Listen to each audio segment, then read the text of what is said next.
சங்கீதம் 16ஆம் அதிகாரம் 5வது வசனம் சொல்லுகிறது, கர்த்தர் என் சுதந்திரமும் என் பாத்திரத்தின் பங்குமானவர், என் சுதந்திரத்தை தேவரீர் காப்பாற்றுகிறீர் என்று சொல்லப்பட்டிருக்கிறது.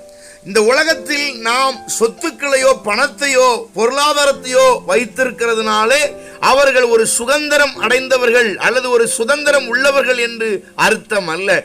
ஆமென். வேதம் சொல்லுகிறது, கர்த்தரை அறிந்திருக்கிறவன் சுதந்திரவாளி.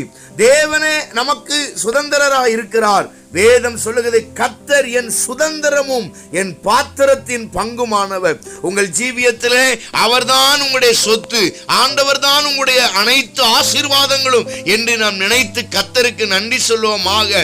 பணமோ பொருளோ அல்ல, தேவனே நம்முடைய சுதந்திரமாய் இருக்கிறார். அதனாலதான் வேதம் சொல்லுகிறது, 12 கோத்திர பிதாக்களுக்கு தேசத்தை பங்கிட்டு கொடுக்கும் பொழுது எல்லாருக்கும் 11 கோத்திரங்களுக்கு கொடுத்து லேவிக்கு மட்டும் ஒன்றும் கொடுக்காமல் இருந்த பொழுது லேவி யோசித்தான், நமக்கு ஒன்றும் இல்லையே என்று.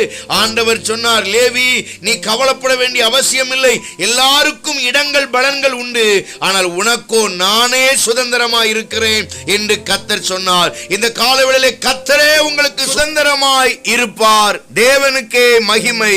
ஆமென்.